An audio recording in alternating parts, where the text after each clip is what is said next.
Good evening. I'm Scott Binsack, and thank you for joining me.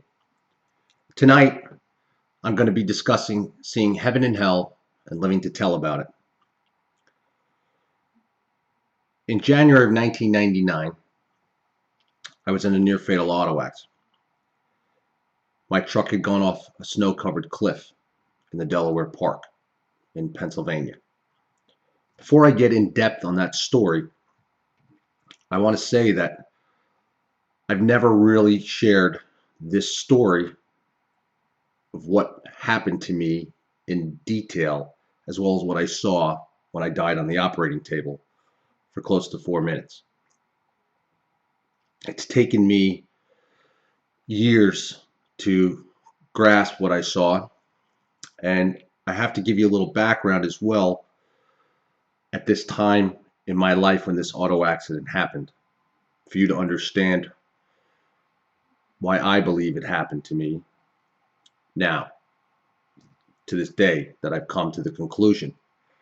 And the reason why I didn't share, I shared that my truck went off a cliff, blah, blah, blah. I suffered injuries, da, da, da, da, da. I died, came back. But people always ask me, Scott, what did you see?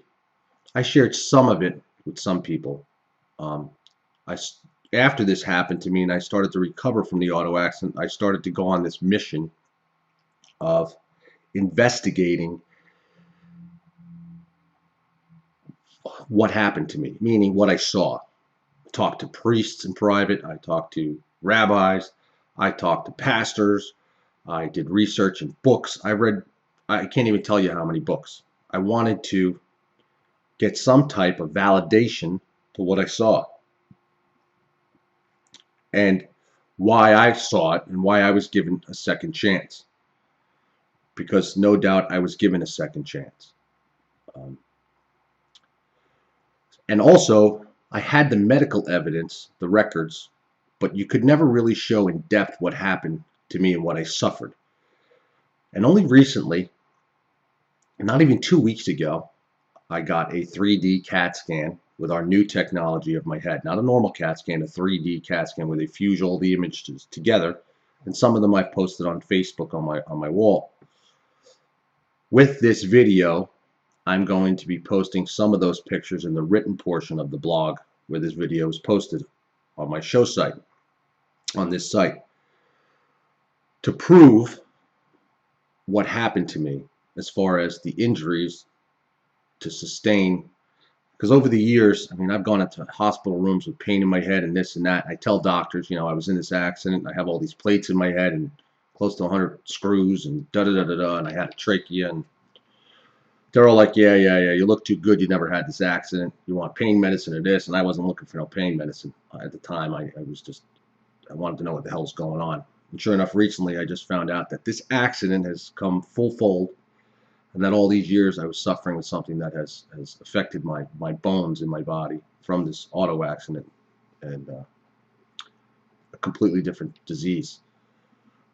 So, to give you some background, in 1999, I had just recently moved in late 1998 to Pennsylvania from Long Island, New York, where I was born and raised, and I lived out on the eastern part of Suffolk County of Long Island. I was born in Westbury, and I lived out east. I was a major builder, very successful.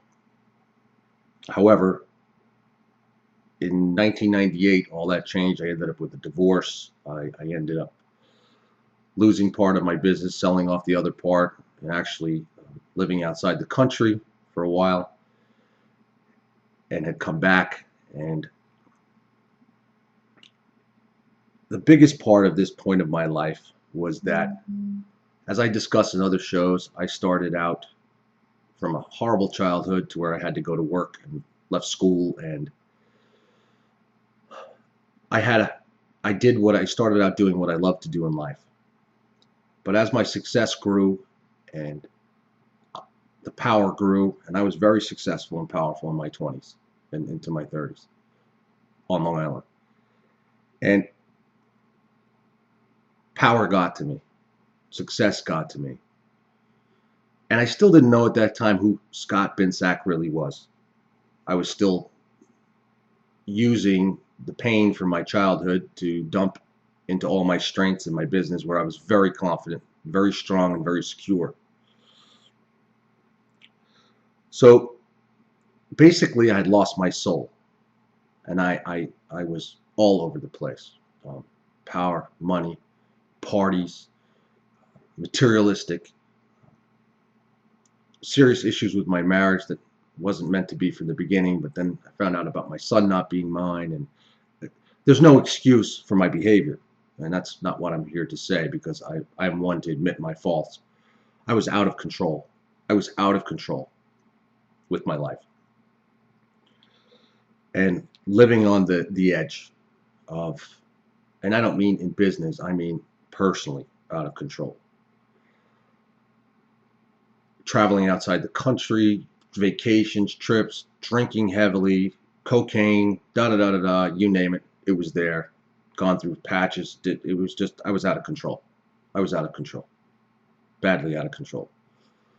And I'll make it clear, I despise drugs because of what happened to me as a child, but I haven't, I can't even tell you the last time. Many, many, many, many years, 14 years, maybe longer, 15 years.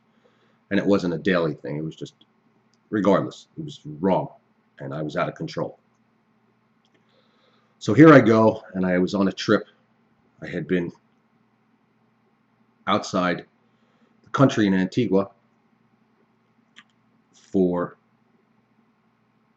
New Year's in 1998, Christmas, right after Christmas, 1998. I saw my boys that Christmas. I had them.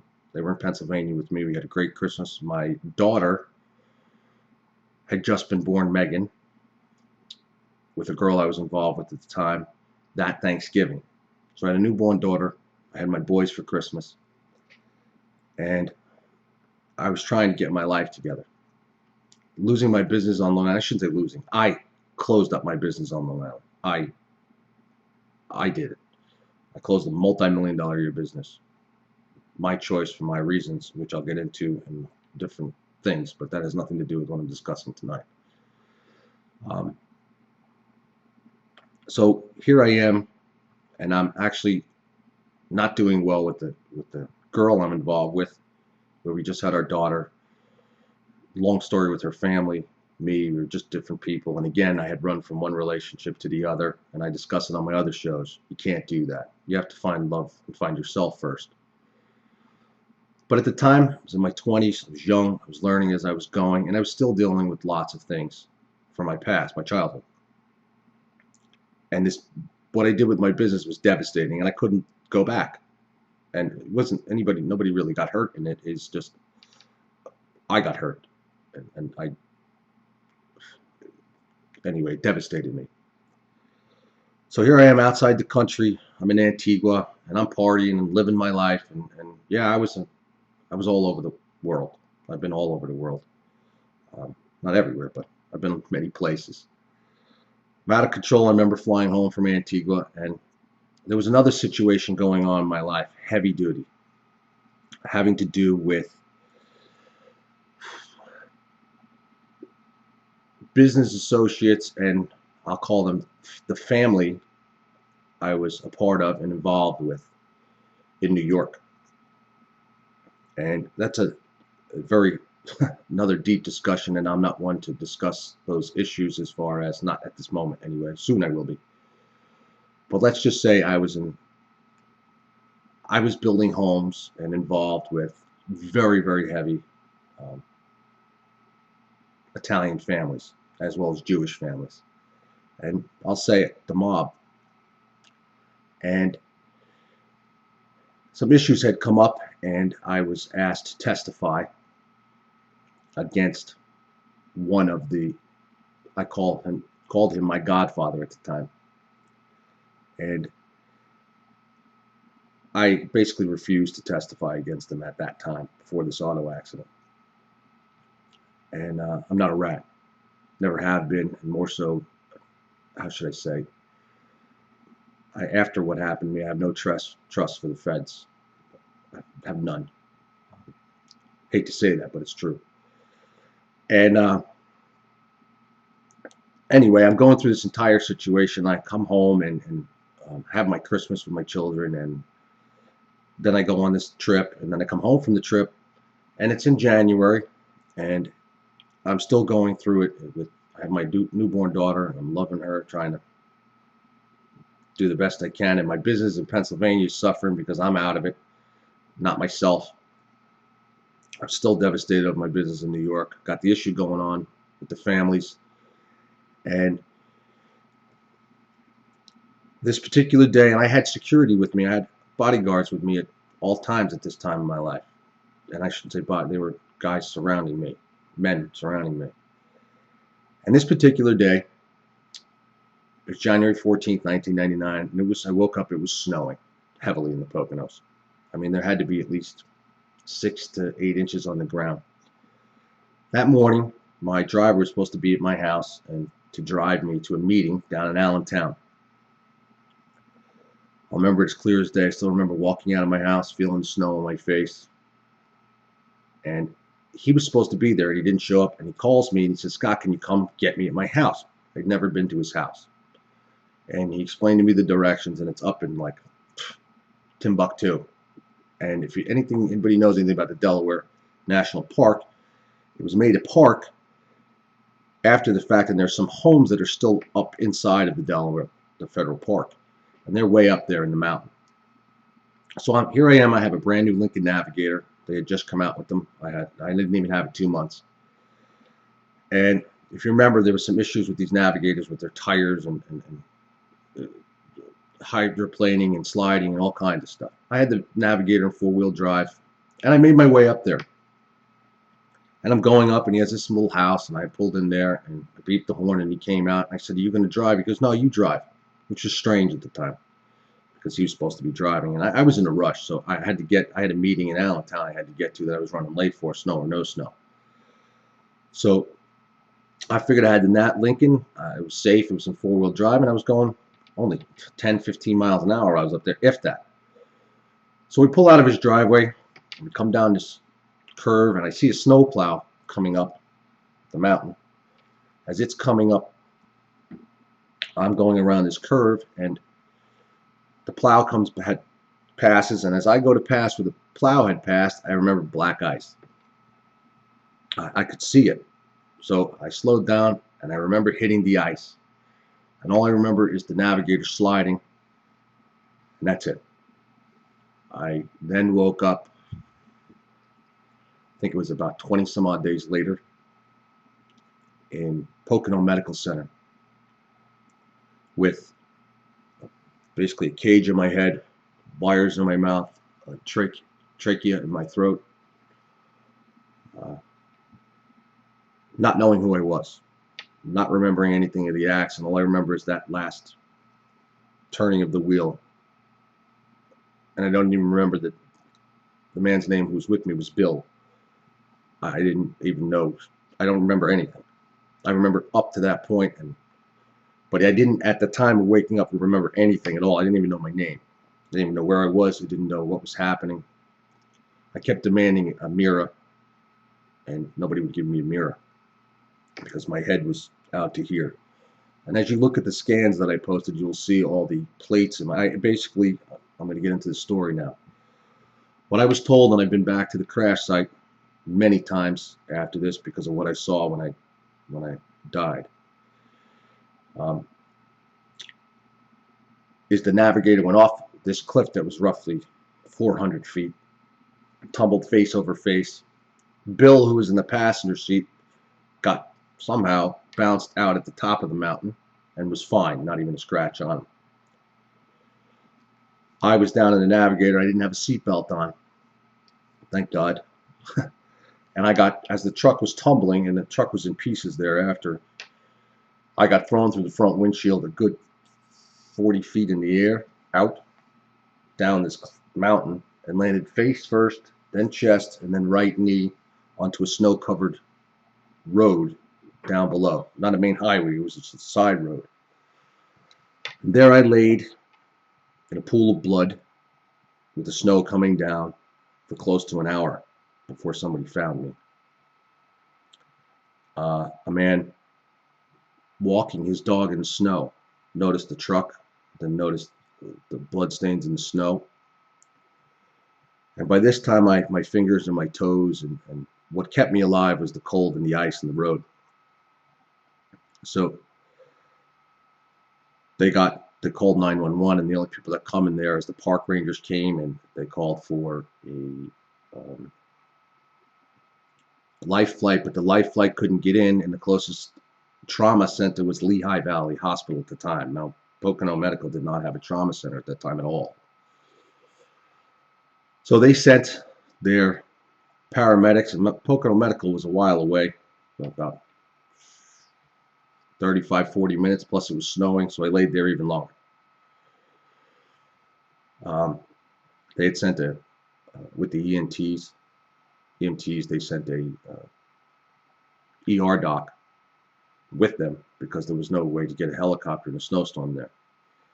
As it was told to me is, I was flipped over.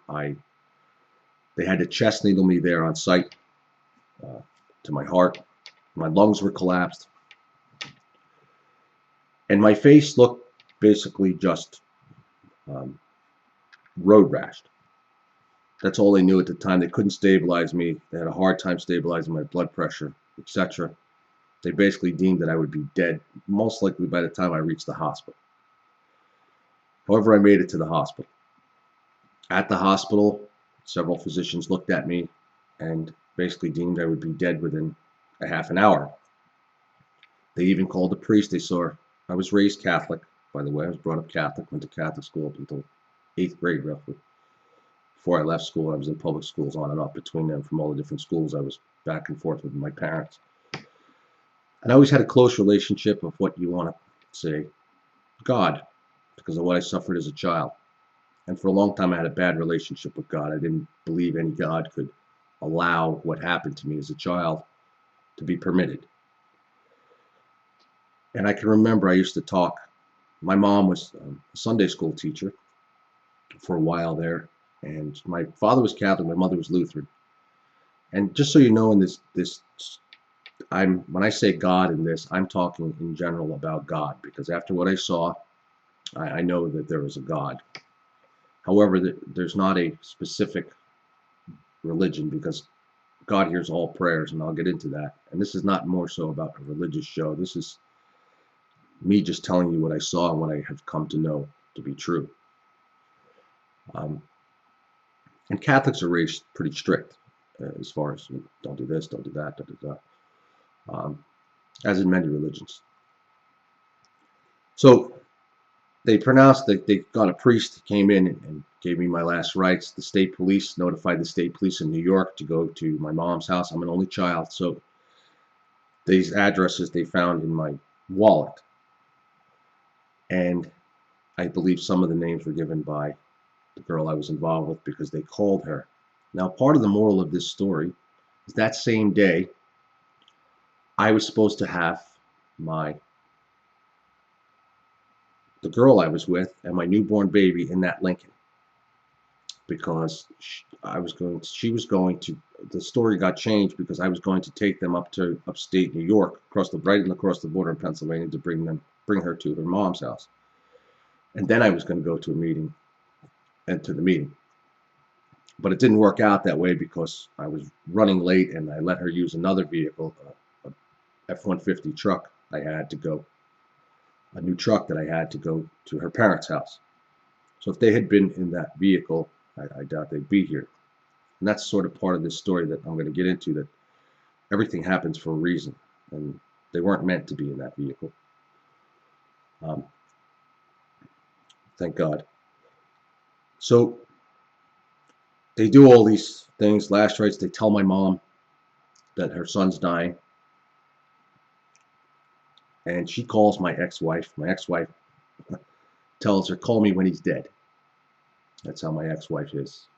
I should have never married her. As I said, she lied to me and said I got her pregnant. I talked about it in another show, and I never did.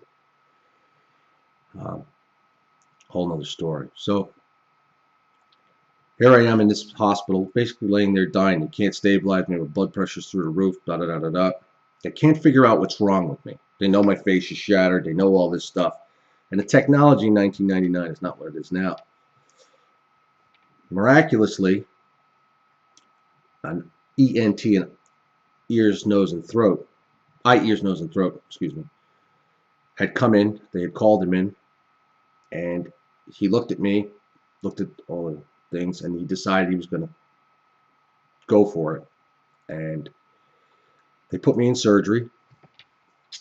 And what he had to do was they cut my entire mouth here, put these large clamps in, and lifted my face off. That covered this area. And I was in surgery for roughly 12 hours plus, because not only what they had to do here, and you'll see by the images that I post with this blog, this entire was shattered, and then there's this large scar here that used to be way over here, and they had to cut in to get into my skull and brain in here. I mean, into the fractures here in front of my brain. Trachea. Obviously, my lungs had to be reinflated when I got to the hospital. And the damage to my right knee, they didn't even care about. They just cared about keeping me alive because they knew the problem was coming within my head. So, I'm here. They cut me open. I guess he finds out that I'm bleeding behind my eyes into the back of my head. Some other surgeons come in, and they got me stable, and they're operating on me. And then the next thing I know, and now I don't remember anything that I'm about to tell you up until the point I'm about to tell you. The next thing I know, I first see what I thought was someone else being operated on. And I'm looking, and I see the blue plastic protective sheathing and white and machines, and I see this clear as day. Now I'm above it, and I see this. And then I'm thinking, like, this all happened, it felt like a day, like half a day. But it wasn't. It was, the total of this was roughly almost 4 minutes. So here I am, and I see this, and then the next thing, I start to feel like cold, very, very cold. And I see, people want to say you see a light. I saw more than a light. I saw both darkness and a light. And in this, what you want to call state, I saw, first off, I started to see everything in my life that I had done, good and bad. It was like a movie, so to speak. And it was, wow. And I saw what others had did to me. Everything that happened to me, I saw, like,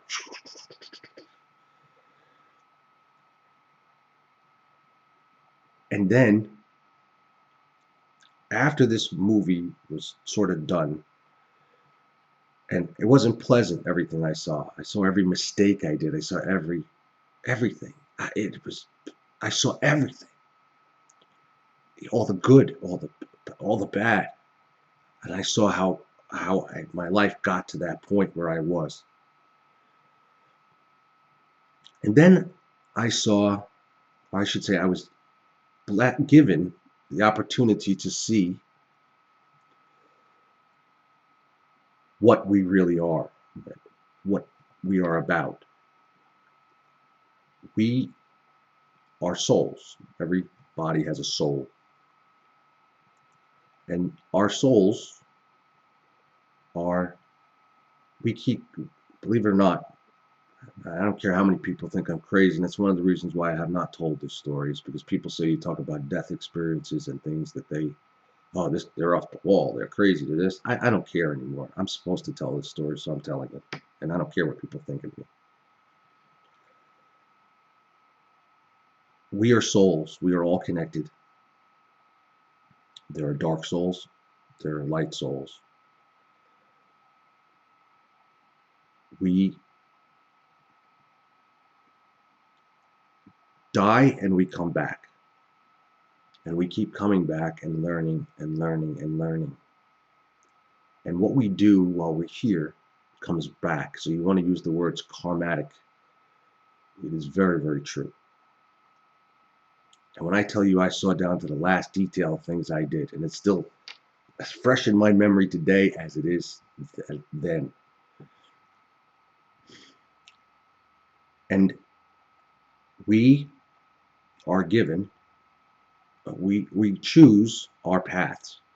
We do not remember the life before, but the soul is permitted to choose its path the next time. But when you die, you do remember. When the soul dies, the body dies, the soul leaves. The soul then remembers at that moment all of its past lives, and as it grows, it grows and learns. And if you don't learn, if you haven't learned the lesson that you're supposed to learn to keep your enlightenment going, and I'm going to throw some Bible stuff out here so that people understand this. They say that the Bible says that the gates to heaven are long and narrow. Well, meaning you have to keep, it's a long time before you reach that enlightenment, that state the soul reaches to reach heaven.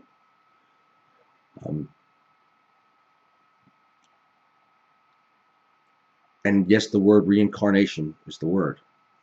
And I was never raised on this. But there's darkness. There is an evil. There is a serious evil. And at this point in my life, I had lost my soul. My soul was off its purpose because I never really knew what that purpose was. And I thought it was for business and things. Yes, that was part of my purpose. But that's for other reasons, not involved in this. My purpose, the things I did suffer as a child, believe it or not, I was supposed to suffer. Our sufferings are for learning and for the better of other souls. All souls are connected. Thus, what you do towards someone, towards another soul, is basically what you're doing to yourself. And the outcomes of that, do unto others as you do unto yourself. And I'm very, very serious about what I'm saying here and what I saw and what I know to be true. And that karma comes back. Now, when the soul leaves, the soul goes to another plane. And that's why you can see people who have passed over. Not all souls immediately come back, or they're there for X amount of time and then they can come back, or they haven't crossed over yet, or because they haven't learned the lesson that they need to learn. And they're there. The other side is there. It's a good place. Everything becomes clear once you die. Very clear. All of what I'm trying to explain becomes very clear like that. And since this, I preach life is very simple, and it is very simple. And what part of this that I saw is that we have continued to come back, and we've destroyed ourselves over and over again. As well as if you look at stories, and I only got into this because of the research of because of what I saw. I mean, we'll go into the theories of Atlantis, and there was another civilization here, and it destroyed itself. There is travel to other planets. I know it sounds crazy, and I'm not talking so much alien stuff. I'm talking souls. And I found several, if you want to call them prophets, in my research and whatever, to substantiate what I saw. And I've talked to priests and things that certain things, and I'm about to tell you some of them, I wouldn't know unless I was a priest, or unless I had gone through the theology schools and things like that and whatever. But I had a choice. I basically ended up at this state after I saw what I had done with my life and the path I had taken. And I know that God knew it wasn't intentional. I was given another chance. And what I can say is that I was on the edge of the dark side and the incredible bright side. And the dark side is souls that refuse to learn. They refuse to learn. So you want to say Satan and evil? Yes. And these souls refuse to learn. And yes, they come back. They come back because, and here's the key. The truth of religion is I shouldn't use the word religion. The truth of this is we are given free will. The soul has free will. And we were created for free will. And I'm not going to go into the biblical stories because the Bible has been, in my book, since this happened to me, twisted and turned and changed and misinterpreted and used to just, there's 25,000 plus religions now in the world. 25,000 plus. And they've made a mess of it. They've made a mess of something that is an incredible thing and very simple. And if you think about what I'm saying here, it is very simple. And, it's kind of funny. Recently, I just saw something that they weighed X amount of bodies at death, instantly at death. And at the weight, they were X amount of lighter. Every one of them was X amount of lighter. Doesn't matter what size they were, whatever. And they deemed that to be the soul leaving the body. And yes, at death, the soul leaves the body. Part of this is that the soul also chooses what path it's going to, it chooses the parents, actually. And it chooses what path. That's why some children will, if you're born, a baby dies near birth. If some children die before, at very young ages, and all of it is meant to be. It all happens for a reason. Everything that happens for a reason. And there's signs everywhere when I tell you what I'm saying. And because of the past lifetimes of the soul is either old and wise or young and stupid. It's the best way for me to put it to you. And that's why you'll meet some people and you'll say, whoa, I just click with you, or I know. It's probably because you've known them in another life. And again, I don't care what anybody thinks about one time. I know what I saw, and I know what I felt, and I know the other chance that I was given in life. And it didn't come without a price either. And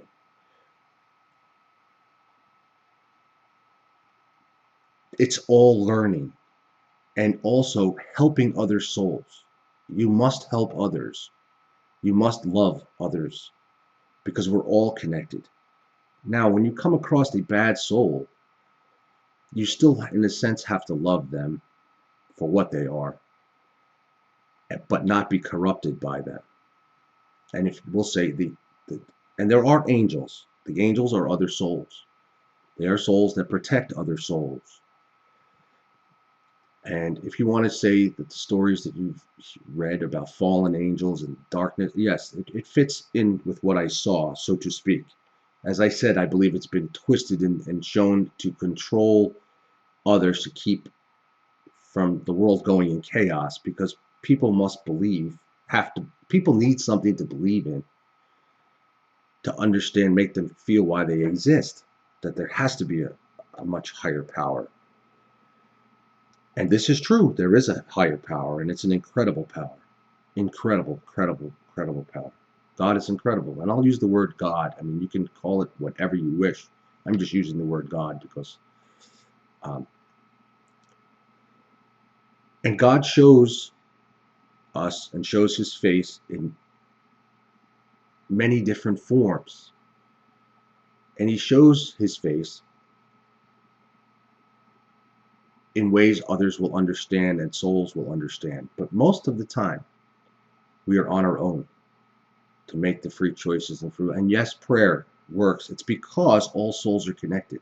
When multiple people pray, when multiple souls truly pray with their soul, from the soul, and for me to explain, most people understand, say, is that my heart? My soul is my heart? No, that's your soul is your conscience. Your soul is, yes, so if you want to say your heart, so to speak, yes, it's not the physical heart. A good example of how what a soul looks like that I saw is if you ever watched the movie, uh, Steven Spielberg's movie, Close Encounters of the Third Kind. That's sort of what a soul looks like. You want to call them an alien? Whatever. They're not aliens. I mean, that's what they look like. But they're more no real head shape and sort of in that figure. But that's what a soul is. And they're just clothed in a human body. And after seeing and then seeing what I saw, you change your whole perspective on life and the purpose. And I always had a good heart. I'm an older soul. I learned that as well. I'm an older soul. And by being given another chance, I didn't realize it at the time, but I was going to have to walk through serious, serious fire, serious darkness. It was sort of, and over the next 10, 12 years, I had a life that's only a movie or a book, which I'm going to be telling the story soon, can explain. But it was all part of the refining process to find me, and thus my soul, and what my purpose was here. And I don't care if haters watching this or anybody doesn't believe me, because I really don't care. I'm not here to defend what I saw and what I know and who I've become. I'm here to tell you so I can hopefully help someone else understand, because it's a very serious matter. And what I see others do to other people, and how horrible people treat each other is sickening to me, to be very, very honest. And I had to experience that. And I also experienced incredible souls who helped me along the way. And your signs are all around you. The soul has its signs. You need to follow those signs. And it comes from others. People are put into other people's lives for reasons. You meet people for certain reason, and if you know, then all of a sudden you're like, wow, if you talk to me, like, I feel like I've known you forever. Like, really now. I'm not talking young puppy love stuff. I'm talking when you feel like you really know somebody. And I know everybody watching has those encounters. That's because you probably do know that soul. The soul can't remember. Each soul doesn't remember while they're here. And you'll get glimpses of it, or you'll find that you're talented as, you were raised as a farmer, but yet you're talented and you can play the piano as if you were um, a protege. It's because in another lifetime you played the piano. Or if you were a lawyer, if you're good at the law. I happen to know that I'm very good at the law. And I won't even get into that, but all these different things, like I'm an incredible builder. That's because in one life I was. And then some people are great soldiers, and it's not because it's what's in your, and that's why I tell people, follow your heart, your soul of what you love to do, and follow the direction that you feel within you. As long as you're in a clear mind, in a clear state of mind, and you can, and that's why meditation is very good for the soul. Prayer is very good for the soul. And believe it or not, what you want to say is heaven and hell, they're here right among us. They're just other planes. And people want to say crazy stuff, and they're just, over the past 10 years, physicists and scientists are believing that it's all frequency. We operate on a frequency. The soul's energy. And if you tune into the right energy, you'll be able to see different things. It's like a telescope in space. If they change the lenses, they can see things that at our frequency we cannot see. That's why some people even claim there's planets closer to ours that we can't see, that are right here. Believe it or not, I believe that from what I've seen. And as I said, this felt like hours, but it was minutes. I got shown a world of stuff, and it's the only thing I remember. And now I'm not afraid to die. I'm not afraid of death at all. Yes, the human part, the brain part, at times will come in and play that. As I said, and I preach it on my shows, fear is manifested in the brain. A soul is not afraid. A soul lives. A soul learns. And some souls don't learn. And they have to keep coming back until they do learn. And actually, I shouldn't say keep coming back. It's granted to come back, to learn again, and to get that chance. And a lot of souls are are in a period, and you want to call them spirits, or when you great thing is when you see a true medium who can, because their frequency is different, and that's what I claim to. There's a lot of fakes, but there's some real ones who can talk to other people that have passed over. Now, not everyone can come across, because a lot of people have moved on, or they're there themselves and they've just moved on. They're back. The soul comes back. And they'll say that they're there with so and so and this person and that person. That means they're there. They really are there. And I want to say something here that I've kept to myself this whole time, and it's a big issue with people. People were taught and have been taught that if you commit suicide, you will go to hell. That's not true. And I know anybody who's ever seen or investigated a true medium, or that if people have come through to them, that they're alive and they're fine, and they'll say, okay, say it was a child, Mom, I'm okay. I'm here, everything's good. And I understand, and I had to do this, and I'm okay, I just know that. It is true. You're not going to hell for committing suicide. That was part of the path and the choice of that at the time. Again, we are given free will, and I don't mean the physical body. The soul is given free will. Here, you're going to come to earth, you're going to be here, you're going to live with free will and your choices, and you're going to live by them. And thus the same thing with karma. What you put out, you will get back in one form, way, or shape, or another. And when I died, I had a choice. And I knew it. And I basically, I can say it, I don't know if I said it with the words or I just said it within me, that I want another chance. That I was sorry. I was weeping horribly during this time period, these minutes, weeping horribly.